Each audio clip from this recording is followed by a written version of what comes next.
तो class 9th के मेरे सभी विद्यार्थियों, आप बिल्कुल भी चिंता मत करिए। आपसे मैंने वादा किया था, ठीक है, कि मैं आपका देख लीजिए एक ऐसा वीडियो बनाऊंगा जिसमें आपका क्वेश्चन नंबर 5 से लगाकर क्वेश्चन नंबर 22 तक का पूरा सॉल्यूशन दूंगा। तो यहाँ से आप पहले पेपर को देख लीजिए, ये क्वेश्चन नंबर 5 से, ठीक है। इसके बाद इसका पूरा सॉल्यूशन मैं उपलब्ध कराऊं, चाहे वो 1 घंटे से ऊपर की वीडियो क्यों ना हो, लेकिन आपको अच्छे से तैयारी करवाऊंगा। ये क्वेश्चन नंबर 7 है, ये क्वेश्चन नंबर 8, ये 9 है, ठीक है, ये 10, इसके बाद में क्वेश्चन नंबर 12, ये 13, 14, 15 सबका मैं सॉल्यूशन दूंगा। वहां पर आप तो पेपर देख लीजिए, पहले ये पेपर है आपका, ठीक है। इसके बाद में ये लाइसोसोम के कार्य है, सब कुछ अथवा सहित का सॉल्यूशन मिलेगा आज, ठीक है। और यही प्रश्न आपको 3 अप्रैल के दिन एमपी बोर्ड में आ रहे हैं, ठीक है। अच्छे से मेहनत कर लेना, ठीक है।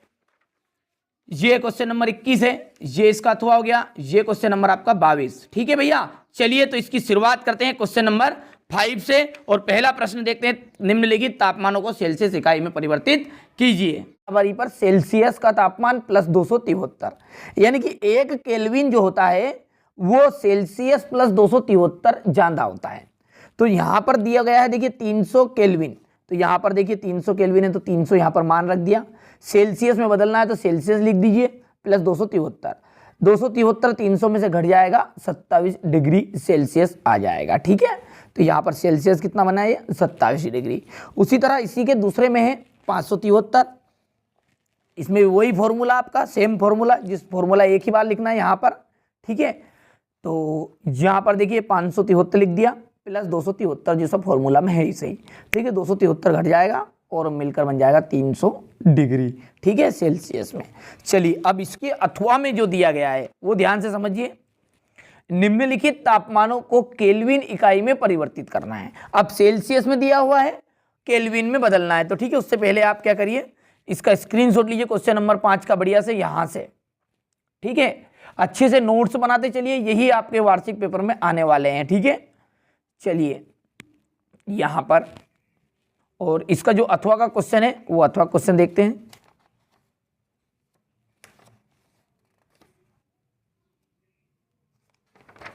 ठीक है, यहां पर अथवा का क्वेश्चन है, निम्नलिखित तापमानों को केल्विन इकाई में परिवर्तित करना है। 100 डिग्री सेल्सियस दिया हुआ है और 0 डिग्री सेल्सियस है। तो फॉर्मूला वही है हमारा, केल्विन पर तापमान प्लस सेल्सियस पर तापमान प्लस 273, फॉर्मूला चारों में एक समान लग रहा है, ठीक है। तो यहाँ पर सेल्सियस में दिया हुआ है 100 प्लस 273 और 373 केल्विन आ गया है, ठीक है। इसी तरह 0 डिग्री केल्विन पर तापमान है, सेल्सियस दिया गया तो केल्विन पर तापमान सूत्र लगा दीजिएगा। यहाँ पर आप सेल्सियस 0 लिख दीजिएगा और केल्विन आ जाएगा 273, ठीक है। अब ये तो कुछ सवाल टाइप क्वेश्चन थे, अब आपके है प्रश्न है। देखिए अगला प्रश्न देखिए, निम्नलिखित में से कौन सा परिवर्तन रासायनिक परिवर्तन है। ध्यान दीजिएगा, अब इन 2 उदाहरण दिए गए, लोहे पर जंग लगना और बर्फ का जल से बर्फ बनना। इसका मतलब क्या है, ध्यान समझिए। देखिए रासायनिक परिवर्तन उस परिवर्तन को कहेंगे जिसमें नए गुणधर्म के साथ नया पदार्थ बनेगा, मतलब उसके गुण बदल जाएंगे, ठीक है। और जो जल से बर्फ बनेगा, यानी कि ऐसा परिवर्तन जिसमें कोई नया पदार्थ नहीं बनता है और नए गुणधर्म नहीं आते हैं उसमें, ठीक है। जैसे जल से बर्फ बना, उसका काम भी पानी की तरह ही है, लेकिन जो लोहे पर जंग लगना एक रासायनिक परिवर्तन का उदाहरण है, ठीक है। इतना सा लिखिएगा आप, ये उत्तर इतना सा है, ठीक है। चलिए आगे बढ़ाते हैं। अगला क्वेश्चन है आपका, तो देखिए यहाँ पर अगला क्वेश्चन है आपका, विलयन को सांद्रता बताने वाली कोई 2 विधि बताइए। तो 2 विधि, एक तो देखिए विलयन के द्रव्यमान प्रतिशत की और एक है विलयन के आयतन प्रतिशत की। दोनों के फॉर्मूले लिखना है बस, उसके अलावा कुछ नहीं करना है। देखिए विलयन पदार्थ का द्रव्यमान बटा विलयन का द्रव्यमान इंटू 100, और यहाँ पर विलय पदार्थ का द्रव्यमान बटा विलयन का आयतन। ये दोनों स्क्रीनशॉट ले लीजिए, ज़्यादा टाइम बर्बाद आपका नहीं कर रहे हैं, ठीक है। अब अगला प्रश्न देखिए, क्वेश्चन नंबर 7 है, ठीक है। ये पेपर के ही क्वेश्चन मैं आपको बता रहा हूं, आप बिल्कुल भी चिंता मत करिए, सारे के नोट से तैयार कर लिए गए हैं। ये देखिए, उपधातु क्या है, इसकी किसी एक उपधातु का नाम बताइए। देखिए उपधातु किसे कहते हैं, वे तत्व जो धातु और अधातु दोनों के गुण प्रदर्शित करते हैं। किन्हें कहेंगे उपधातु, कि जो धातु और अधातु दोनों के गुण प्रदर्शित करेंगे उन्हें उपधातु कहते हैं। यदि कोई उदाहरण इसके पूछा आपसे तो सिलिकॉन लिखिएगा, जर्मेनियम लिखिएगा और बोरॉन, 3 उदाहरण है उपधातु के। तो देखिए उपधातु क्या है वास्तव में, कि वे तत्व, ऐसे तत्व जो धातु और अधातु दोनों के गुण प्रदर्शित करेंगे, इन्हें बताएंगे, उन्हें हम क्या कहेंगे, उपधातु। ठीक है, उदाहरण यहाँ पर लिखा हुआ है, सिलिकॉन है, जर्मेनियम है और बोरॉन है। चलिए इसके बाद में अगला प्रश्न है, आप किस प्रकार पुष्टि करेंगे कि दिया हुआ रंगहीन द्रव शुद्ध जल है, यानी कि जिसमें रंगहीन, रंग ना हो उसे कहते हैं रंगहीन। तो ऐसा द्रव शुद्ध जल है, आप इस तरह की किस तरह से पुष्टि करेंगे। इसकी पुष्टि के लिए हम इसके क्वथनांक की जांच करेंगे। किसकी जांच करेंगे, क्वथनांक की। शुद्ध जल का जो क्वथनांक होता है वो होता है 273 केल्विन। क्या होता है, 273 केल्विन। सामान्य वायुमंडलीय दाब, ठीक है, पर यहां उबलता है, जबकि जो लवण होता है, लवण मिला हुआ जल, ठीक है, जबकि लवण मिला हुआ जल 373 कैलोरी से उच्च ताप पर उबलता है। यानी कि कुल मिलाकर बात है कि यदि शुद्ध जल होगा ये, तो ये 273 केल्विन पर ही उबलना शुरू कर देगा, और यदि यहाँ अशुद्ध रहेगा तो 373 केल्विन पर भी नहीं उबलेगा। ठीक है, तो यहाँ पर इसका स्क्रीनशॉट आप ले लीजिएगा। चलिए इसके अगला क्वेश्चन की ओर बढ़ते हैं। रदरफोर्ड द्वारा प्रस्तुत परमाणु के नाभिकी मॉडल की व्याख्या करनी है। तो आइए इसे अच्छे से समझते हैं। रदरफोर्ड का जो परमाणु मॉडल है कुछ इस तरह का था। तो इसमें जो यहाँ पर ये बीच में पाया जा रहा है, ये क्या है, परमाणु का केंद्र है। ठीक है, अब इस परमाणु का जो केंद्र है, ये केंद्र किस तरह का रहेगा, धन आवेशित रहेगा। किस तरह से, धन आवेशित। ठीक है, और इसका जो नाम है वो है नाभिक। क्या है ये, नाभिक है। ठीक है, तो परमाणु का जो केंद्र होता है वो धनावेशित होता है, और जिसे परमाणु का नाभिक कहते हैं। ध्यान से समझिएगा, एक परमाणु का जो लगभग संपूर्ण द्रव्यमान है, ये जो परमाणु है, इस परमाणु का संपूर्ण द्रव्यमान, यहां पर लिख देता हूं मैं, परमाणु का संपूर्ण द्रव्यमान किसमें रहता है, नाभिक में होता है।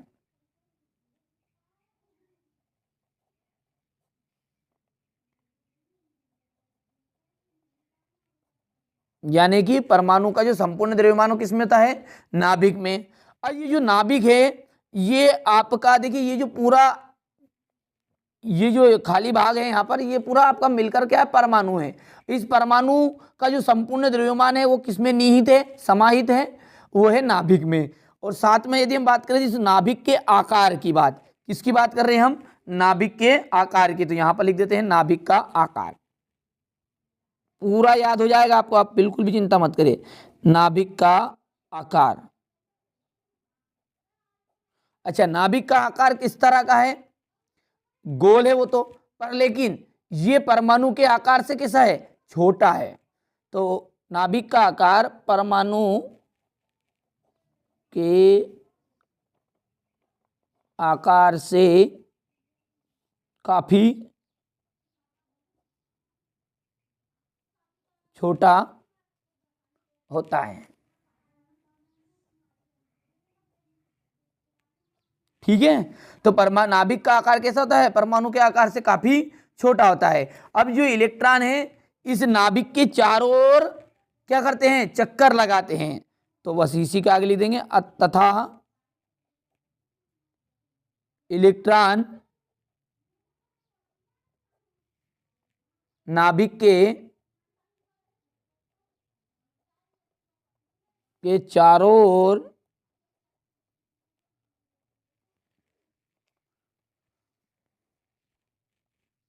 वर्तुलाकार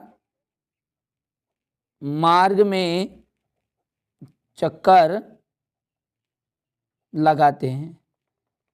ठीक है, तो ये कुछ बिंदु है, इससे आपको पूरी चीजें एक्सप्लेन हो जाएगी। तो किस तरह लिखेंगे देखिए, पूरा मैं बोल देता हूं एक बार, फिर स्क्रीनशॉट भी दूंगा आपको बढ़िया से। देखिए परमाणु का जो केंद्र होता है वो धनावेशित होता है, जिसे परमाणु का नाभिक कहते हैं। परमाणु का संपूर्ण द्रव्यमान इसके नाभिक में समाहित होता है। नाभिक का आकार जो होता है परमाणु के आकार से काफी छोटा होता है तथा इस इलेक्ट्रॉन जो होते हैं वो नाभिक के चारों ओर वर्तुलाकार मार्ग में चक्कर लगाते हैं। ठीक है, इतनी चीजें क्लियर हैं। चलिए, तो अब इसका स्क्रीनशॉट यदि हम बात करें तो आप इसका स्क्रीनशॉट यहां से लीजिएगा। ठीक है, ये परमाणु का जो केंद्र होता है धनावेशित होगा, जिसे नाभिक कहते हैं। एक परमाणु का लगभग संपूर्ण द्रव्यमान इस नाभिक में ही समाहित होता है। नाभिक का आकार परमाणु के आकार की तुलना में काफी छोटा होता है और इलेक्ट्रॉन जो होता है नाभिक के चारों ओर वर्तुलाकार मार्ग में चक्कर लगाते हैं। यही रदरफोर्ड के परमाणु मॉडल की व्याख्या है। चलिए, थोड़ा सा समझाने का प्रयास किया, एक्सप्लेन किया है। चलिए आगे बढ़ते हैं। समस्थानिकों, देखिए समस्थानिकों के उपयोग यहां पर आपसे पूछे गए हैं। ठीक है, तो उपयोग से पहले यदि आप समस्थानिक किसे कहते हैं उन्हें समझेंगे तो और अच्छी चीजें क्लियर होगी। देखिए समस्थानिक कहां पर है, यहां पर है। एक ही तत्व के ऐसे परमाणु जिनकी परमाणु संख्या तो समान न हो, इनकी परमाणु संख्या तो कैसी होगी, समान होगी, लेकिन इनका द्रव्यमान भिन्न भिन्न होता है, वो समस्थानिक कहलाते हैं। ठीक है, उदाहरण के लिए प्रोटियम है, ड्यूटीरियम है और ट्राइटियम है। लेकिन यहां पर हमारा जो प्रश्न है वो है समस्थानिकों के उपयोग। सिंपल है बहुत ही। एक तो कैंसर के उपचार में, ध्यान से दीजिए, कैंसर के उपचार में, घेंगा रोग के उपचार में, ठीक है, और परमाणु भट्टी में ईंधन के रूप में। तीन उपयोग है, दो उपयोग पूछ रहा है लेकिन तीन बता रहे हैं। कैंसर के उपचार में, घेंगा रोग के उपचार में और परमाणु भट्टी में ईंधन के रूप में। ठीक है, अब देखिए आगे क्या लिखा है। कैंसर के उपचार में तो है, पर किसका उपचार में किसका प्रयोग, कोबाल्ट के समस्थानिकों को उपयोग किया जाता है। जो कैंसर के उपचार में हम प्रयोग में लाएंगे वो कौन है, कौन सा समस्थानिक है, वो है कोबाल्ट का समस्थानिक। घेंगा रोग के उपचार में हम कौन से समस्थानिक का उपयोग करेंगे, तो वो है आयोडीन का समस्थानिक। तो घेंगा रोग के उपचार में आयोडीन के समस्थानिकों का उपयोग किया जाता है।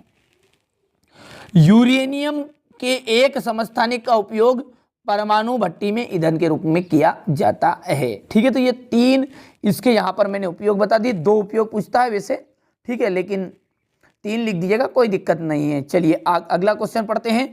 प्रश्न है आपका, 3 कक्षाओं वाले बोर के परमाणु मॉडल का चित्र आपको यहाँ पर बताना है। तो इसका चित्र आप यहाँ से बना लीजिएगा। देखिए ये इस तरह से, ठीक है, पूरा चित्र यहाँ पर दिया गया। ये परमाणु का नाभिक है। ये जो पहली कक्षा है वो के है, दूसरी एल है, तीसरी एम है। अंदर से जो पहली वाली है, ठीक है, पहला गोल घेरा, 3 लाइन के गोल घेरा, एक नाभिक है बस।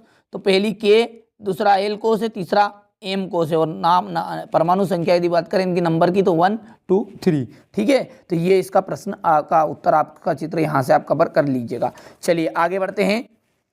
परमाणु के, अगला प्रश्न इसी के अथवा का, परमाणु के अपरमाणुक कणों का नाम बताइए। तो इसके परमाणु के अपरमाणुक कण कौन कौन से, एक तो इलेक्ट्रॉन है, प्रोटॉन है और न्यूट्रॉन है। अब देखते हैं, पौधों में वाष्पोत्सर्जन के कार्यों का उल्लेख करना है। ठीक है, तो यदि यहाँ प्रश्न इस तरह से भी आ जाए कि वाष्पोत्सर्जन की प्रक्रिया क्यों जरूरी है, यानी कि वाष्पोत्सर्जन से पौधों में क्या क्या लाभ है, तो वो जो लाभ है वही इसके कार्य कहलाएंगे। ध्यान से समझिए, पौधों में वाष्पोत्सर्जन यानी कि जो पानी है वो वाष्प के रूप में उड़ेगा। ठीक है, तो वहां क्यों होता है, एक तो है पादप, पादप का मतलब होता है पेड़ पौधे, पेड़ पौधों में रसारोहण में मदद करना। ठीक है, यानी उसकी तरक्की करने में मदद करेगा। ठीक है, और तापक्रम को अधिक होने से बचाना। तापक्रम मतलब कई बार कई पौधों में तापक्रम यानी कि ज़्यादा उनमें ठंडई बोलते हैं हम, ठंड का वातावरण उनमें ज़्यादा होता है या गर्मी का वातावरण ज़्यादा होता है। तो जो तापक्रम होता है पौधों का एक नियमन, उसका जो सेल्सियस तापमान होता है वो एक नियमन तरीके से, यानी कि नियमित बोल सकते हैं हम उसको, नॉर्मल टेम्परेचर को बनाए रखने में मदद करेगा। तो इसको बोलते हैं हम टेम्परेचर को नॉर्मल या बनाए रखता है, अर्थात तापक्रम को अधिक होने से बचाए रखता है। तीसरा है जल का नियमन करना, मतलब पौधे में यदि कम पानी हुआ, ध्यान समझिए, कम पानी हुआ तो भी पौधा तरक्की नहीं करेगा, ना ही पौधे में अधिक पानी होगा तो भी पौधा तरक्की नहीं करेगा। यानी कि पौधा जो है हमारा पेड़ पौधा कब तंदुरुस्त रहेगा, जब उसको तरीके से और सही तरीके से पानी मिले, जितनी जरूरत है उतना ही मिले। तो यहाँ पर देखिए जल का नियमन करने का कार्य भी वाष्पोत्सर्जन की प्रक्रिया द्वारा होगा। अधिक जल होगा पौधों की जड़ों में तो अधिक वाष्पोत्सर्जन होगा, कम वाष्पोत्सर्जन कब होगा, जब जड़ों में कम पानी होगा। सिंपल सी बात है, तो टेम्परेचर को नॉर्मल करेगा। 3 पॉइंट लिख दीजिएगा आप कि पादप में रसारोहण में मदद करना, तापक्रम को अधिक होने से बचाना, जल का नियमन करना। ठीक है, इतनी चीज क्लियर है। अगला जो क्वेश्चन है वो है, देखिए पौधों के ऊतक मुख्यतः कितने प्रकार के होते हैं, उनका नाम लिखिए। तो पौधे के ऊतक मुख्यतः 2 प्रकार के होते हैं। यहां पर इतनी चीज का क्लियर है। कितने हो गए पौधे के ऊतक? 2 प्रकार के। पहला नाम क्या है? विभोज्योतक, और दूसरा है स्थायी ऊतक। बस इतना सा लिखना है, क्योंकि उसने पूछा क्या है, उसके अंदर वाला नहीं पूछा उनको कि समझाइए, एक्सप्लेन करिए। इन दोनों की एक्सप्लेन करने की जरूरत नहीं, इनकी डेफिनेशन लिखने की कोई जरूरत नहीं है। ठीक है, बस इतना सा लिखना है कि पौधे में के ऊतक मुख्यतः 2 प्रकार के होते हैं। तो यहाँ से यहाँ तक का उत्तर हो गया, और उसके नाम तो विभोज्योतक और स्थायी ऊतक।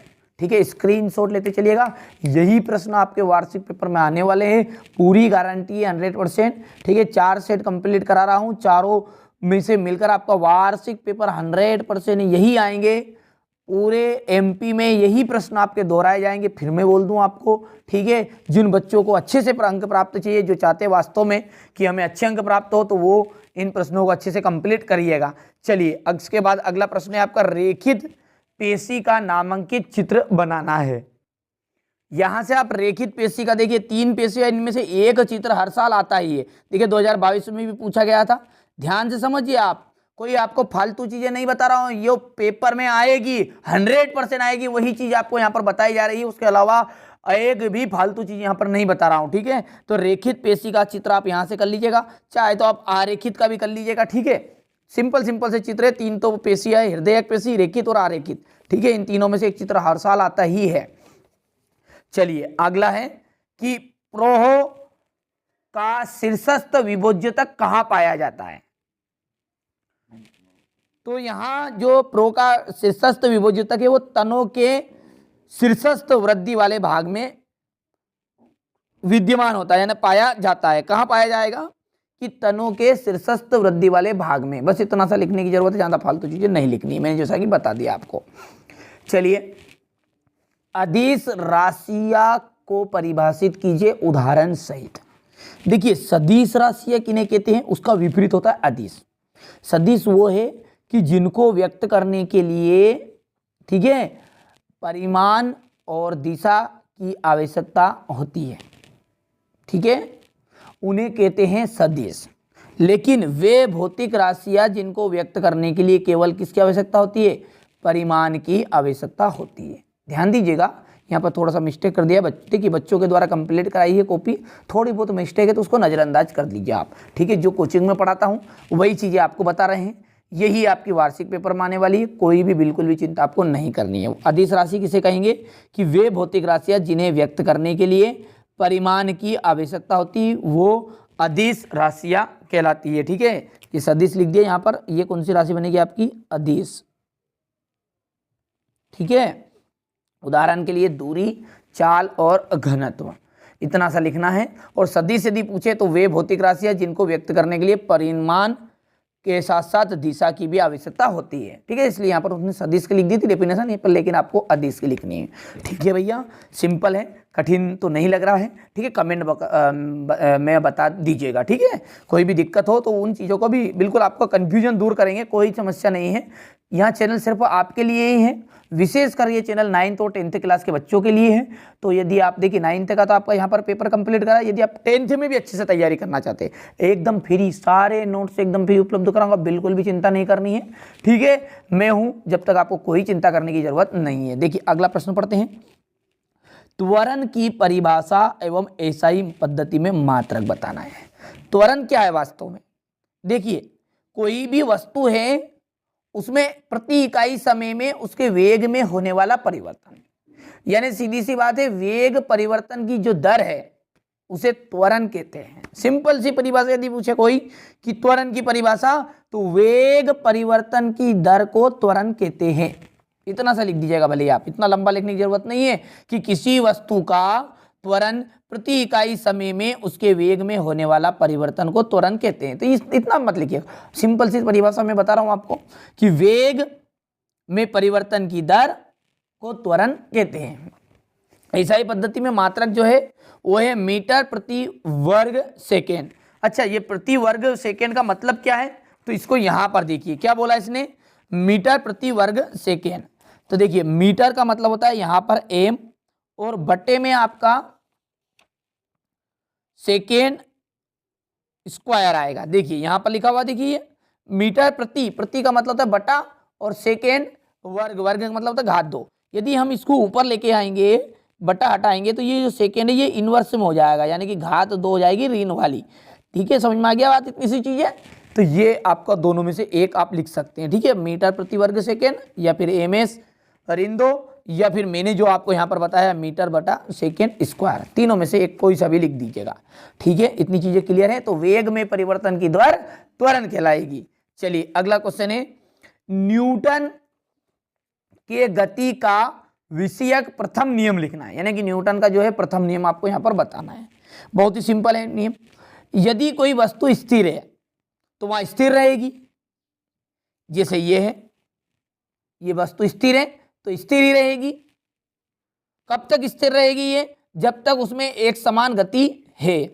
और उसी तरह कोई वस्तु गतिमान है तो वह गतिशील ही रहेगी जब तक कि उस पर कोई बाह्य असंतुलित बल नहीं लगाया जाए। जैसे यहाँ पर देखिए ये जो पेन है हम यहाँ से रोड कर रहे हैं, ठीक है, यहाँ पर ये मैंने इसको नीचे दे दिया, ये जो चली यहाँ से ये गति अवस्था में है चलने को, तो ये कब तक चलेगी, जब तक इस पर कोई बाह्य बल आरोपित नहीं होगा।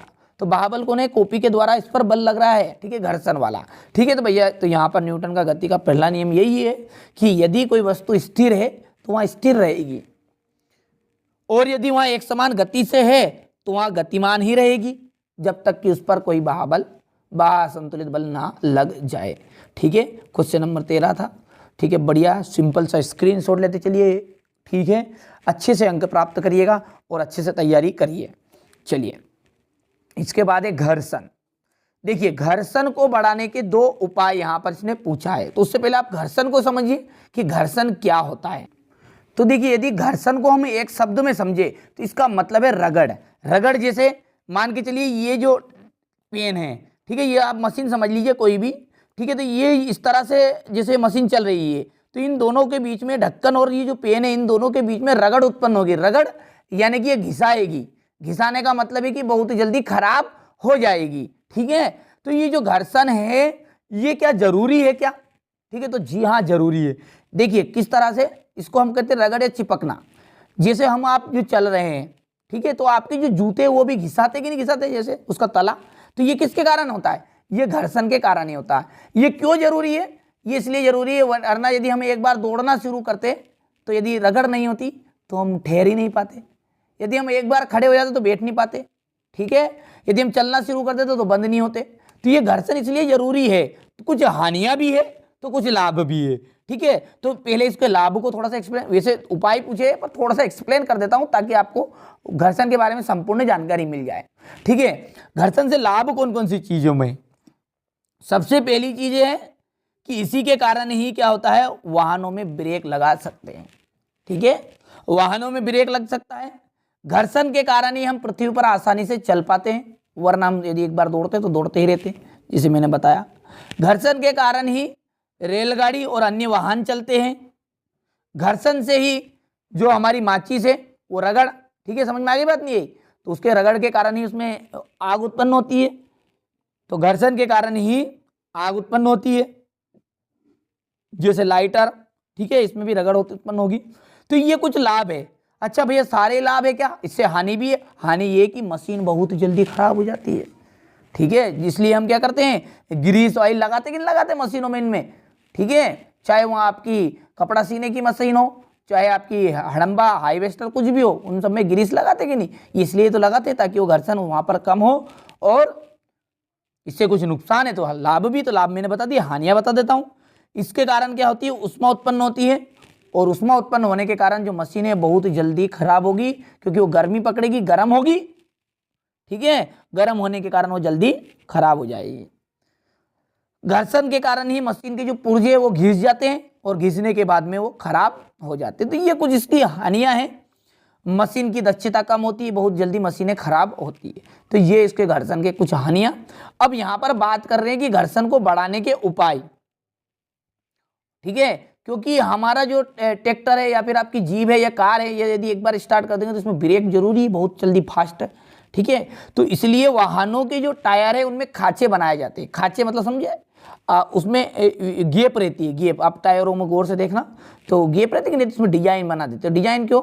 अब आप सोचेंगे कि डिजाइन बना दिया, वो तो धूल मिट्टी में, ठीक है, धूल मिट्टी में वो डिजाइन तो पूरे खराब हो जाते हैं, लेकिन वो इसलिए तो बनाए जाते हैं ताकि वो उनमें रगड़ उत्पन्न हो और वो जो टायर है एकदम से जब ब्रेक लगाए तो वो खांचे के कारण, थोड़ा सा गड्ढे के कारण, ठीक है, रुक जाए। जूतों के जो तले आपने देखे होंगे उनको भी खुरदुरा बनाया जाता है, चिकना नहीं रहता है। खुरदुरे मतलब उसमें भी डिजाइन बनाते हैं, खांचे खांचे, ठीक है। घरों की जो ढाल होते हैं, जैसे आपके घर इस तरह के हैं, जैसे इस तरह के हैं ये नीचे की तरफ, तो उनमें इस तरह से रेखाएं भी बनाते हैं धारियाँ। जैसे आपने देखा होगा कि जो मिस्त्री होते हैं वो बीच में एक लाइन की लाइन इस तरह से लाइन खींच देते हैं, इस तरह से बीच में, ठीक है, ताकि वहाँ से रगड़ उत्पन्न हो जाए और थोड़ा सा खांचे खांचे कारण वो जो है आपके घर्षण बढ़ाया जा सकता है, ठीक है। तो ये है घर्षण को बढ़ाने के उपाय, ठीक है भैया। और ग्रीस और ऑयल लगाते हैं तो वो होते हैं घर्षण को कम करने के उपाय, ठीक है। जैसा कि ये यहाँ पर है घर्षण को कम करने के उपाय, यदि पूछ ले कोई आपसे तो ये भी आप बता दीजिएगा कि स्नेहक तेल का उपयोग करते हैं, ठीक है, पॉलिश करते हैं, बॉल बियरिंग का उपयोग करते हैं, बेयरिंग हम जो बोलते हैं ना, बेयरिंग का उपयोग करेंगे, धारा रेखी आकृति। लेकिन हमारा जो प्रश्न था वो था घर्षण को बढ़ाने के 2 उपाय, यहाँ पर 3 उपाय आपको बता दिए। मैंने संपूर्ण जानकारी दे दी आपको घर्षण से रिलेटिव, ठीक है। चलिए आगे प्रश्न की ओर आगे बढ़ते हैं। अगला जो प्रश्न है वो है संवेग से आप क्या समझते हैं, इसका मात्रक लिखिए। देखिए संवेग क्या है, वस्तु का जो संवेग होता है, ठीक है, उसके द्रव्यमान और वेग दोनों के गुणनफल होता है। मतलब द्रव्यमान और वेग का गुणनफल ही क्या कहलाएगा, संवेग कहलाएगा। इसकी दिशा वही होती है जो वस्तु के वेग की होती है। मतलब यदि वेग की दिशा इस तरफ है तो संवेग की दिशा भी इसी दिशा में होगी, क्योंकि वेग और संवेग में कोई ज़्यादा फर्क नहीं है, ठीक है। वस्तु का जो संवेग है उसके द्रव्यमान और वेग का गुणनफल होगा तथा इसकी दिशा वही होती है जो वस्तु के वेग की होती है। मात्रक की यदि बात करें तो किलोग्राम, मीटर, सेकेंड यहाँ पर इनवर्स है, ठीक है। तो यहाँ पर यदि आप बात करें इसको यदि ऋण वाला है, ऋण वाले को धन में लेना जाना चाहे तो ये जो आपके सामने लिखा हुआ देखिए kgms ऋण 1, ठीक है, ये लिखा है kgms ऋण 1, ठीक है, यही है किलोग्राम, मीटर, सेकेंड, इनवर्स। तो ध्यान से समझिए, ये जो है आपका, इसको आप लिख सकते हैं किलोग्राम, मीटर, और यदि हम इसको इनवर्स को यदि बटे में लेके जाए तो ये एस नीचे आ जाएगा, ठीक है। ये ऋण है, ये एस और ऋण 1 है। तो ऋण 1 को यदि आप बटे में ले जाएंगे तो ये प्लस का 1 हो जाएगा और 1 घात हो जाएगा। इस तरह से भी लिख सकते हैं आप, ठीक है, पर इस तरह से आप कंप्लीट कर लीजिएगा। कैसे करिए, हमारा उद्देश्य यही है कि आप अच्छे से कंप्लीट कर ले, ठीक है। अगला है संतुलित बल किसे कहते हैं। देखिए बहुत ही सिंपल सा प्रश्न है पर पेपर में आने वाला है, ठीक है। संतुलित बल वे बल जो किसी वस्तु पर आरोपित करने पर उस वस्तु की गति में परिवर्तन नहीं करते, ठीक है। ऐसे बल को हम संतुलित बल कहेंगे जो किसी वस्तु पर आरोपित करेंगे हम तो उसकी गति में कोई भी परिवर्तन नहीं लाएंगे, उन्हें क्या कहेंगे, संतुलित बल कहते हैं। चलिए तो एक्सप्लेन हो गया आपका संतुलित बल किसे कहेंगे, कि वो बल जो किसी वस्तु पर हम आरोपित करेंगे तो उस वस्तु की गति में कोई परिवर्तन नहीं होगा, बस उसे कहेंगे संतुलित बल। चलिए इसी के नीचे है आपका किसी वस्तु के घनत्व से आपसे क्या तात्पर्य है, इसका एसआई मात्रक आपको बताना है। तो किसी वस्तु का घनत्व, घनत्व का मतलब क्या होगा, देखिए किसी वस्तु के एकांक आयतन के द्रव्यमान को ही उस वस्तु का घनत्व कहते हैं। कोई भी वस्तु है उसकी एकांक आयतन के द्रव्यमान को उस वस्तु का घनत्व कहेंगे।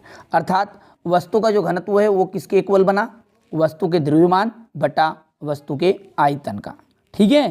तो सिंपल सी परिभाषा, ज़्यादा कठिन परिभाषा नहीं है और इतनी सिंपल ही लिखनी है आपको, ज़्यादा लंबी चौड़ी लिखने की आवश्यकता नहीं है, ठीक है। किसी वस्तु के एकांक आयतन के द्रव्यमान को ही उस वस्तु का घनत्व कहते हैं। अर्थात वस्तु का घनत्व इक्वल हो गया वस्तु का द्रव्यमान बटा वस्तु का आयतन। घनत्व का एसआई मात्रक किलोग्राम प्रति मीटर क्यूब, ठीक है, किलोग्राम प्रति मीटर क्यूब। जैसा कि मैंने पहले वीडियो में मैंने एक्सप्लेन किया है, जिस तरह से किलोग्राम प्रति का मतलब होता है बट्टे लिख देना, ठीक है। तो इसको आप इस तरह से भी लिख सकते हैं, किलोग्राम प्रति और मीटर क्यूब, ठीक है, यहाँ पर है ये, ठीक है। इस तरह से भी लिख सकते हैं या इस तरह लिख दीजिएगा, या फिर आप इसको ऊपर लेकर आएंगे तो ये ऋण में हो जाएगा, जैसा हमें उचित लगे वो लिख दीजिएगा। तो सिंपल सी परिभाषा है कि किसी वस्तु के एकांक आयतन के द्रव्यमान को उस वस्तु का घनत्व कहते हैं। देखिए अच्छे से एक्सप्लेन भी कर रहा हूँ, थोड़ा भले लंबा वीडियो बनेगा लेकिन सारी चीज़ें क्लियर है, यही पेपर में आएंगे। फिर मैं बता रहा हूँ वार्षिक पेपर में यही प्रश्न आने वाले हैं। चलिए तो बिना किसी देरी के आगे की तरफ और प्रश्नों को समझते हैं। अब अगला है आर्किमिडीज, ठीक है। आर्किमिडीज के सिद्धांत से आप क्या समझते हैं? देखिए जब किसी वस्तु को आंशिक रूप से या पूर्ण रूप से किसी तरल में डुबाया जाता है, यानी आप समझ लीजिए कि आप स्वयं ही नदी में कूदे, ठीक है, या फिर कोई भी वजन कितनी ही भारी वस्तु को आपने किस में डुबाया, पानी में डुबा दिया, ठीक है।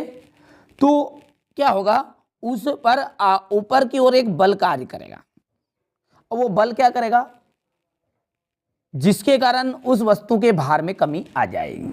आप खुद समझ गए वो एग्जाम्पल से कि आप कितनी ही भारी वस्तु को यदि पानी में डालेंगे तो उसका भार का महसूस नहीं होगा, भार कैसा हो जाएगा, शून्य, ना के बराबर, ठीक है। तो जब किसी वस्तु को आंशिक रूप से या पूर्ण रूप से, किस तरह से, आंशिक या पूर्ण रूप से किसी तरल में डुबाया जाता है तो उस पर ऊपर की ओर एक बल कार्य करता है। वो बल कौन सा होता है, उत्प्लावक बल होता है, ठीक है, जिसके कारण उस वस्तु के भार में कमी आ जाएगी, और ये जो भार में कमी है ये वस्तु द्वारा हटाए गए तरल के भार के बराबर होगी, ठीक है। यही क्या है, आर्किमिडीज का सिद्धांत है। सिंपल है, कठिन नहीं है, और ज़्यादा लंबा चौड़ा भी नहीं मिला के देंगे, ठीक है। आसान लैंग्वेज में लिखना है कि जब किसी वस्तु को आंशिक रूप से या पूरी रूप से हमने उसमें पानी में डुबाया तो ऊपर की ओर एक बल कार्य करेगा, जिसके कारण वो वस्तु का भार कम हो जाएगा। चलिए आगे की ओर बढ़ते हैं, स्क्रीनशॉट के माध्यम से आप कंप्लीट इसे कर लीजिएगा। चलिए अगला देखते हैं कि क्या कारण है कि कार्क पानी में तैरता है जबकि कील डूब जाएगी, ठीक है। कार्क जो है पानी में तैरेगा, यानी कार्क की जो गेंद है, गेंद को बात कर रहे हैं, तो वो पानी पर तैरेगी लेकिन कील डूब जाएगी। लेकिन जो कील है वो कम भारी है, जिसके अलावा भी कार्क भारी है, फिर भी वो नहीं डूबता, ये डूब जाती है। एक लोहे की कील डूब जाती है और लोहे से बनी हुई नाव ही नहीं डूबती। समझ में आया? तो यहाँ पर आगे देखते हैं, कार्क पानी पर तैरता है जबकि कील डूब जाती है। क्यों? ऐसा उनके घनत्वों में अंतर के कारण होता है। किसके कारण हो रहा है? घनत्वों में अंतर के कारण। किसी पदार्थ का घनत्व उसके एकांक आयतन के द्रव्यमान को कहते हैं। मतलब उसका जो घनत्व वो किसे कहते हैं? एकांक आयतन का द्रव्यमान को। कार्क का जो घनत्व है पानी के घनत्व से कम होता है। ध्यान से समझिए, कार्क के घनत्व के साथ पानी के घनत्व से कम होगा, लेकिन कील का घनत्व पानी के घनत्व से अधिक होगा। तो जिसका घनत्व पानी के घनत्व से कम होगा वो तैरेगा, और जिसका घनत्व पानी के घनत्व से अधिक होगा वो डूब जाएगा। ठीक है, तो सिंपल सी बात है, समझ में आ गया होगा। तो यहाँ पर जो कार्क का घनत्व है वो पानी के घनत्व से कम है, लेकिन जो कील का घनत्व है वो पानी के घनत्व से अधिक है। आया समझ में? तो ये पूरा पढ़ लेते एक बार में, स्क्रीनशॉट ले लीजिएगा। फिर कार्क पानी पर तैरता है जबकि कील डूब जाती है। ऐसा उनके घनत्वों में अंतर के कारण होता है। किसी पदार्थ का घनत्व उसके एकांक आयतन के द्रव्यमान को कहते हैं। ठीक है, कार्क का घनत्व पानी के घनत्व से कम तथा लोहे की कील का घनत्व पानी के घनत्व से अधिक होता है, इसलिए कार्क पानी में डूब जाता है, लेकिन इसलिए कार्क जो पानी पे तैरता है लेकिन कील डूब जाती है। स्क्रीनशॉट के माध्यम से कंप्लीट से आप कर लीजिएगा। ठीक है, स्क्रीनशॉट ले लिया। चलिए अगला देखते हैं, क्या कारण है ठीक है, क्या कारण है कि पतले पट्टे की सहायता से स्कूल बैग को उठाना कठिन है। जो आप बोलते हैं स्कूल बैग में जो रस्सी है जिसे आप कंधों पर टांगते हैं, वो यदि पतली होगी तो बहुत ज़्यादा भार महसूस होगा। वो जितनी मोटी होती उतना ही आपको भार कम लगता है बैग का। ठीक है, तो पतले पट्टे की सहायता से स्कूल के बैग को उठाना कठिन होता है। अब क्यों कठिन होता है? क्योंकि स्कूल के बैग की जो पट्टी पतली है उसके कारण बैग का भार कंधे के बहुत कम क्षेत्र पर पड़ता है।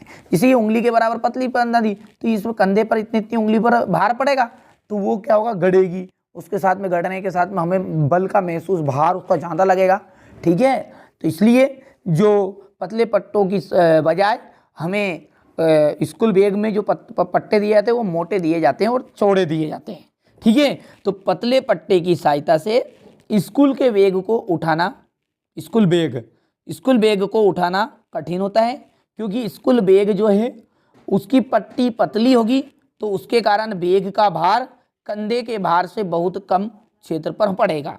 और कंधे पर बैग का जो भाग है, दाब है, जो हमारा स्कूल बैग है वो झोला मतलब, तो उस झोले का दाब अधिक हो जाता है। इस कारण बैग को उठाने में परेशानी हो जाती है। स्क्रीनशॉट के माध्यम से आप इसे कंप्लीट कर लीजिएगा। चलिए, इसी के नीचे है आपका क्वेश्चन नंबर 17 जिसमें दिया गया लाइसोसोम के कार्य लिखिए। तो देखिए, जो लाइसोसोम है वो लाइसोसोम जंतु कोशिका में पाया जाता है। यहाँ पर देखिए, ठीक है, पादप कोशिका में लाइसोसोम की अनुपस्थिति होती है और हमारे जो जंतु कोशिका होते हैं यानी कि जंतु प्राणियों में ये लाइसोसोम पाया जाता है। अब इसके कार्य क्या क्या है? सबसे पहला कार्य यही है कि यहाँ कोशिका का अपशिष्ट निपटाने वाला तंत्र बनाएगा।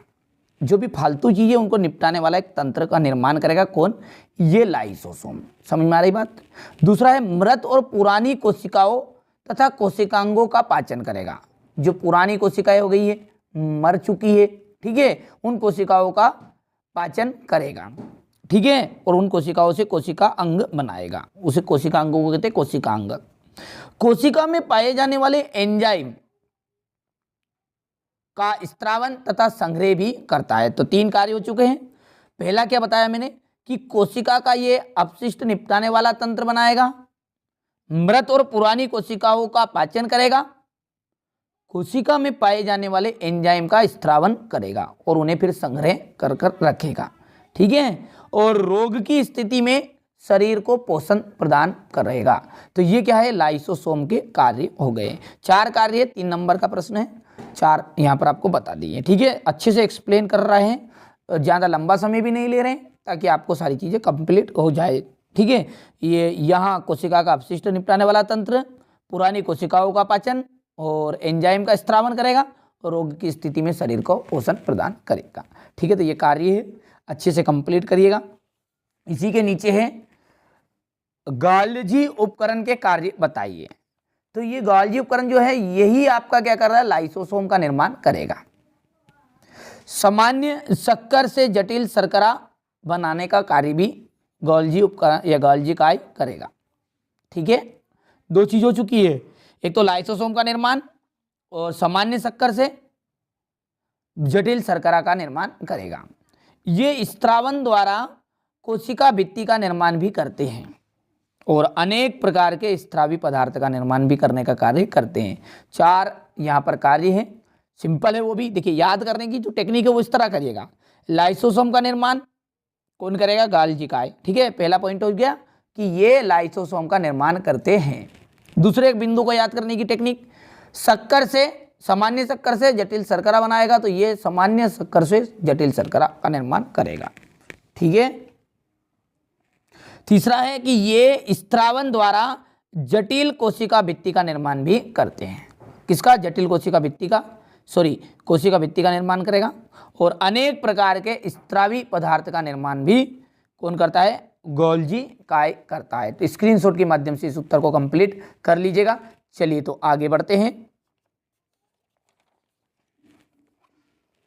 अगला है आपका कार्य क्या है, इसके कार्य के प्रकार बताने उदाहरण सहित। देखिए, कार्य की यदि परिभाषा आप बात करें तो कार्य की परिभाषा आप यहां से करिए। देखिए ये जो बिंदु है इस पॉइंट को पढ़िए, बल और बल की दिशा में विस्थापन के गुणनफल को कार्य कहते हैं। क्या बोला है, तो यहां पर लिख लेते हैं कि बल, देखिए कोई भी पिंड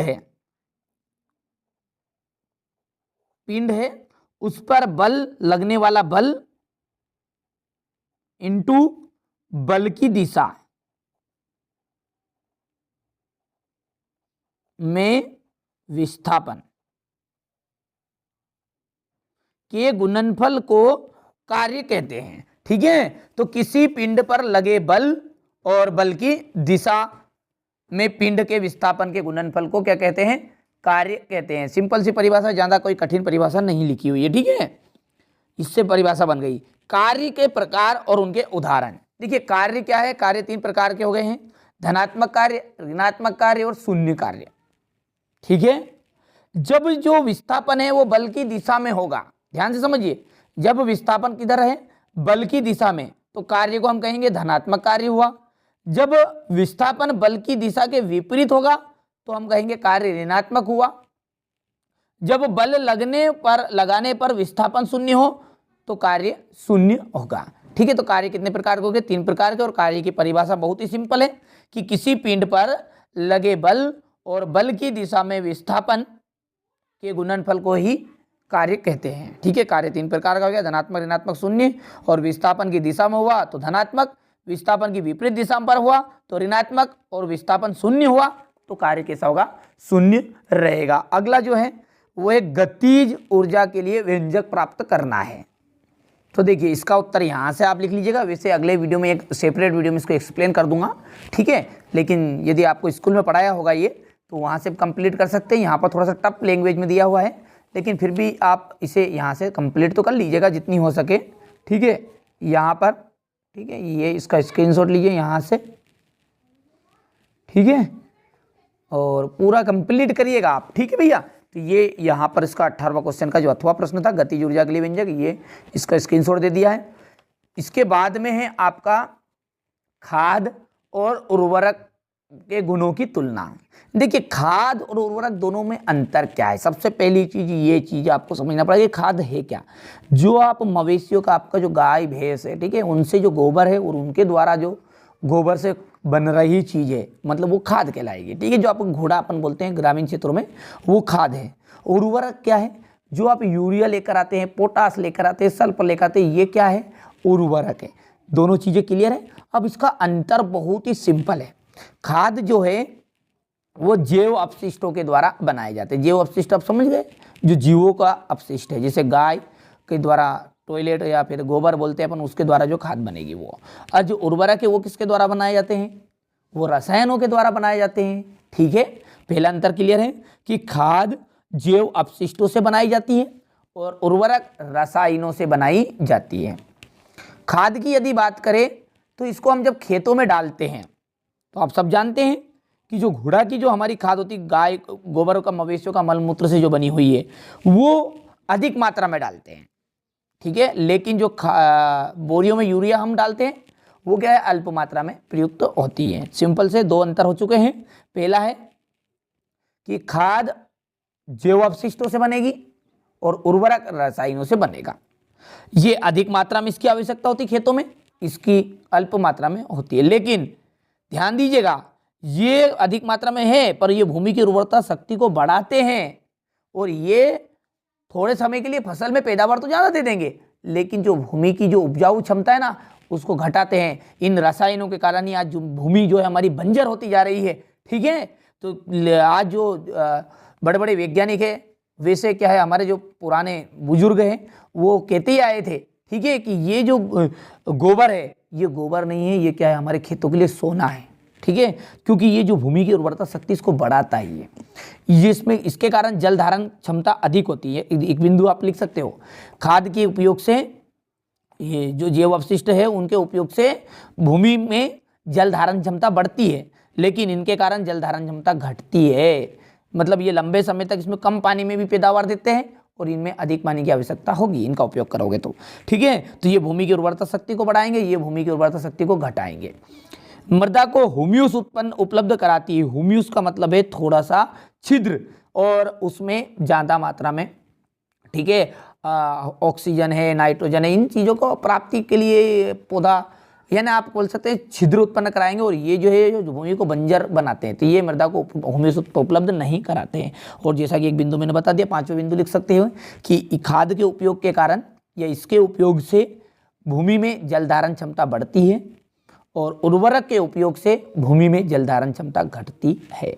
ठीक है, सिंपल से मैंने अंतर बताए हैं कि ये अपशिष्टों के द्वारा बनाएंगे, ये रसायनों के द्वारा अधिक मात्रा में इसका उपयोग करना पड़ेगा, इसका कम मात्रा में उपयोग करना पड़ेगा, लेकिन भूमि की उर्वरता शक्ति को ये बढ़ाएगा, ये नष्ट करेगा। इसके कारण हमारी भूमि जो है वो और उपजाऊ बनती है, इसके कारण हमारी भूमि बंजर बनती है। एक पॉइंट और बन गया, देखिए इसकी वजह से क्या होता है, खाद के उपयोग से भूमि और उपजाऊ होती है, लेकिन उर्वरक के उपयोग से हमारी भूमि बंजर होने लगती है या बंजर हो रही है। ठीक है, और ये ह्यूमस उपलब्ध कराएगी, ये ह्यूमस उपलब्ध नहीं कराएगी। ठीक है, तो बहुत सिंपल से अंतर थे जिसे आप अच्छे से कंप्लीट कर सकते हैं। चलिए तो आगे के प्रश्न की ओर बढ़ते हैं और अगला प्रश्न पढ़ते हैं। अगला है इसी के अथवा में है 19 का अथवा, मधुमक्खी पालन की महत्वता एवं उपयोगिता बताइए। ये प्रश्न आपको इस तरह से भी भले ही दे दे कि मधुमक्खी पालन के लाभ बताइए, मधुमक्खी पालन के गुण बताइए, मधुमक्खी पालने से क्या क्या लाभ है, ये सब आपको बताने हैं, तो ये सभी का उत्तर एक ही रहेगा। ठीक है, तो देखिए मधुमक्खी पालन का मतलब क्या है। सबसे पहली चीज़ आप ध्यान रखिएगा, जो हमारी भूमि है उसमें फसलों का उत्पादन बहुत ज़्यादा बढ़ जाता है मधुमक्खी पालन से। ठीक है, और दूसरी चीज़ है कि पौष्टिक और स्वास्थ्यवर्धक औषधि गुणों वाला शहद प्राप्त होता है, क्योंकि हमें जो मधुमक्खियों का रस होता है ना, ठीक है, उस रस में यानी कि शहद प्राप्त जो होता है, शहद, उस शहद में बहुत सारे पौष्टिक पदार्थ होते हैं, जिसे आपने बड़े बुजुर्गों से सुना होगा 2 से 3 साल तक यदि वो शहद को रखते तो वो दवा बन जाती है। और जो दवा है वो खांसी, बहुत कितने ही दिन हो गए खांसी को ये चलते चलते, यदि 2-3 दिन से उसको घोट लिया, खत्म। ठीक है, तो ये क्या दवाई का काम करेगी। तो पौष्टिक, स्वास्थ्यवर्धक और औषधि गुण वाला शहद प्राप्त होगा। इससे मोम प्राप्त होता है, जिसका उपयोग औषधिया, मलहम, क्रीम, पॉलिश, वेसलीन एवं मोमबत्ती बनाने में इसका प्रयोग होता है। ठीक है, समझ में आ रहा है आपको। ठीक है, चलिए आगे बढ़ते हैं। मधुमक्खी जो है परागन की क्रिया में भाग लेती है। मधुमक्खियाँ क्या होती है, परागन की क्रिया में भाग लेगी, और उसके कारण फसल की पैदावार चौगुनी हो जाएगी, 4 गुनी बढ़ती है फसल की पैदावार। जहाँ पर 3 कुंटल होता था वहाँ पर 12 कुंटल का एवरेज देता है मधुमक्खी पालन से। ठीक है, ये कोई मेरी तरफ से नहीं बताना, ये वैज्ञानिक पद्धति से सिद्ध बातें हैं। ठीक है, जितना ज़्यादा मधुमक्खी का पालन होगा फसलों में, उतना ही फसल की उपजाऊपन बढ़ेगी, उतनी ही ज़्यादा फसल पैदावार बढ़ेगी।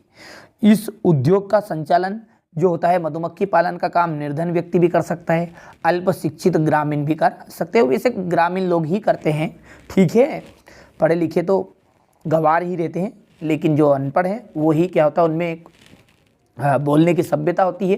ठीक है, संस्कारवान वही होता है, लेकिन उन्हें जब भी अनपढ़ कहते हैं, लेकिन जो पढ़ा लिखा है वो वास्तव में अनपढ़ है, क्योंकि उसमें संस्कार नहीं होता। चलिए ये तो बातें होगी रिलेटिव संबंधित। ठीक है, ये कि हमारा जो एजुकेशन संबंधित बातें ये यहाँ पर है कि मधुमक्खी पालन का महत्व क्या है। पौष्टिक, स्वास्थ्यवर्धक और औषधि गुण वाला शहद प्राप्त होगा। इससे मोम प्राप्त होगा, जिसका उपयोग औषधिया, मलहम, क्रीम, पॉलिश, वेसलीन, मोमबत्ती बनाने में करेंगे। ठीक है, मधुमक्खियाँ परागन की क्रिया में भाग लेगी और फसल की पैदावार बढ़ाएगी। इस उद्योग का संचालन निर्धन और अल्प शिक्षित ग्रामीण भी कर सकते हैं। तो स्क्रीनशॉट के माध्यम से इस उत्तर को आप कंप्लीट कर लीजिएगा। यहाँ से देखिए स्क्रीनशॉट लीजिए, 3 हो गए, 3 के बाद में ये चौथे का स्क्रीनशॉट ले लीजिए। चलिए अब क्वेश्चन नंबर जो 20 है, यहाँ से देखिए वीडियो बहुत ही लंबा बन रहा है, इसलिए आप यहाँ से अब स्क्रीनशॉट ले लीजिए। ठीक है, इसे कंप्लीट कर लीजिएगा। ठीक है, और अच्छे से कंप्लीट करिएगा। यही प्रश्न आपके वार्षिक पेपर में आने वाले हैं। ठीक है, जैसा कि क्वेश्चन नंबर 20 से आप जानते हैं कि क्वेश्चन नंबर जो 20 है, इससे आपके 4 अंक के क्वेश्चन शुरू हो चुके हैं। ठीक है, चलिए आगे बढ़ते हैं। यहाँ से स्क्रीनशॉट लीजिए फिर हाइड्रोक्लोरिक अम्ल का और नाइट्रिक अम्ल का। ठीक है, बहुत लंबा प्रश्न है ये, वरना एक्सप्लेन करूँगा तो बहुत ज़्यादा लंबा वीडियो हो जाएगा। इसी के अथवा में मोल में परिवर्तित करना है। तो यहाँ से स्क्रीनशॉट ले लीजिएगा इसका।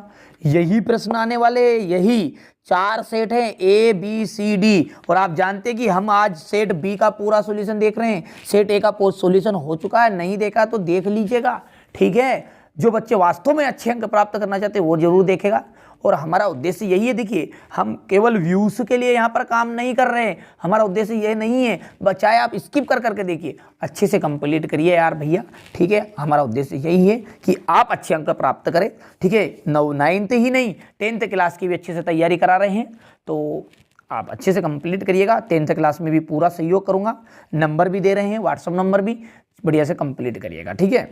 यहाँ पर देखिए प्रश्न क्या है 21वां, आप किसी वस्तु के बारे में कब कहेंगे कि वहाँ एक समान त्वरण में गति में है और असमान त्वरण से गति में है, ठीक है। तो यहाँ से इसका स्क्रीनशॉट ले लीजिएगा, पढ़ लीजिएगा आप, ठीक है।